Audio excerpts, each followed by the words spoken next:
¿Te gustaría conocer cómo están compuestos los componentes electrónicos que están dentro de una placa de un celular? Sí, esos componentes tienen un tipo de material específico con el cual están hechos, y cuando conocemos los distintos tipos de materiales que conforman los componentes, la reparación suele ser mucho más sencilla. Si ese es el caso y te interesa conocer esta información, quédate hasta el final del video porque aquí lo vamos a aprender. Mi nombre es Juan Pablo Bielma y en este canal encontrarás información referente al servicio técnico celular. Espero que lo disfrutes.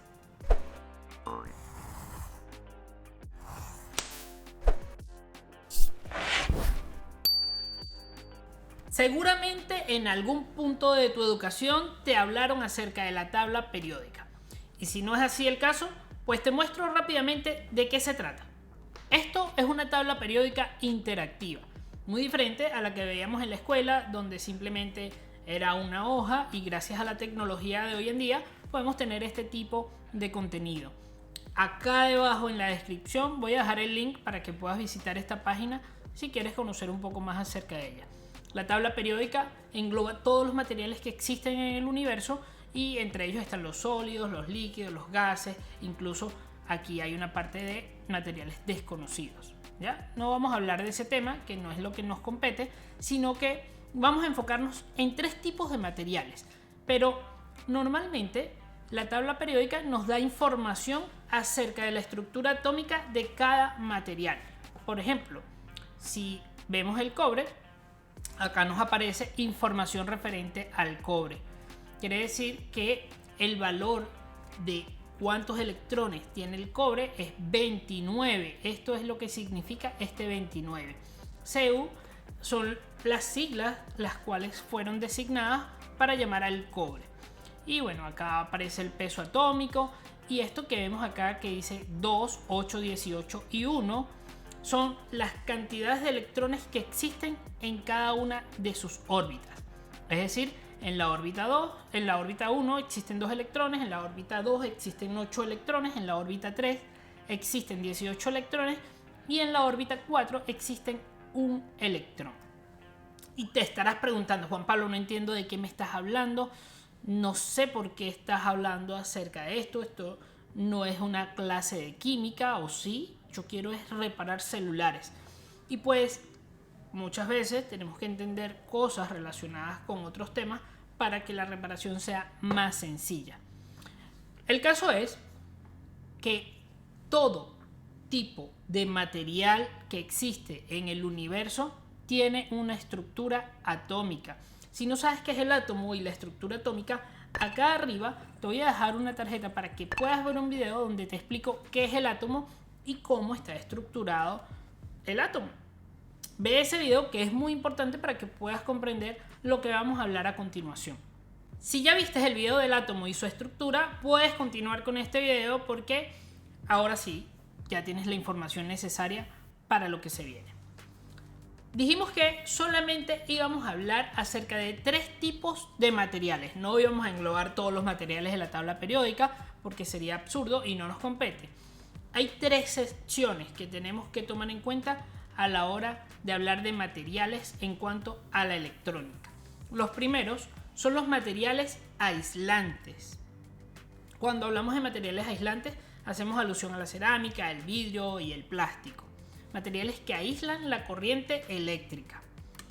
La segunda rama serían los materiales conductores, como el oro, la plata y el cobre. Son materiales que conducen la corriente eléctrica. Y la tercera gran rama serían los materiales semiconductores, ese tipo de material que puede o no puede conducir la corriente eléctrica, como lo es el germanio y el silicio. Actualmente el germanio no se utiliza, todo prácticamente está hecho de silicio. Todos los circuitos integrados están hechos de silicio, material semiconductor.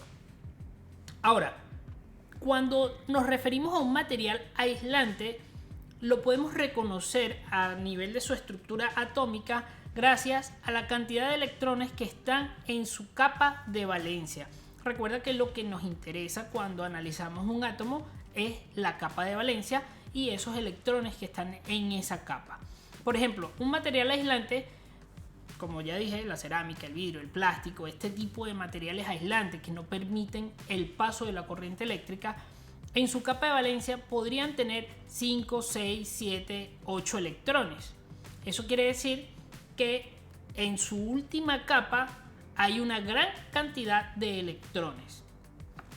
Por ejemplo, a diferencia de los materiales conductores, que son los que conducen la corriente eléctrica, como el oro, la plata y el cobre, en su última capa, en su capa de valencia, solamente tienen un solo electrón. Hay una gran diferencia.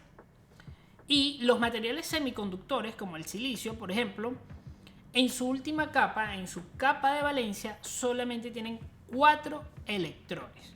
Esto está bien definido para que así podamos entender a nivel estructural del átomo qué tipo de material estamos observando, si es un material aislante, si es un material conductor o si es un material semiconductor. Vamos a poner un ejemplo. Acá tenemos un átomo de criptón, ¿ya? No sabemos qué es el criptón, pero si nosotros analizamos la última capa, la capa de valencia, y contamos cuántos electrones hay, vamos a ver 1, 2, 3, 4, 5, 6, 7, 8 electrones. Automáticamente podemos definir que esto es un material aislante. A diferencia del cobre, sabemos que el cobre es un material conductor. Fíjense que en su capa de valencia solamente existe un solo electrón. Ya automáticamente podemos decir, aunque no sepamos que esto sea cobre, que esto sea la representación gráfica de un átomo de cobre, al ver que hay un solo electrón en su capa de valencia, automáticamente sabemos que es un material conductor. Este material que vemos acá, que es el silicio, la estructura atómica de un átomo de silicio, dijimos que el silicio era un material semiconductor y que los semiconductores tienen 4 electrones en su órbita de valencia. 1, 2, 3, 4. Perfecto. De esta manera nosotros podemos entender a nivel atómico qué tipo de material estamos observando y por qué es importante conocer esto que estoy mencionando. Pues porque en la placa todos los componentes, por ejemplo, todos los circuitos integrados están hechos de silicio, un material semiconductor. Y si sabemos cómo está compuesto un material semiconductor, o mejor dicho, cómo está estructurado el átomo de silicio, todo se va a hacer mucho más fácil cuando tengamos que analizar un diodo o un circuito integrado. Una resistencia, un capacitor, un cable, cualquier componente, cualquier material que esté dentro de la placa va a formar parte de materiales aislantes, es decir, que no dejan pasar la corriente eléctrica, materiales conductores, es decir, que sí dejan pasar la corriente eléctrica, y materiales semiconductores, es decir, puede que sí, como puede que no deje pasar la corriente eléctrica. Como sé que te gusta seguir aprendiendo, acá arriba te voy a dejar un video que sé que puede ser de tu interés y quiero agradecerte por quedarte hasta el final del video. Nos estamos viendo.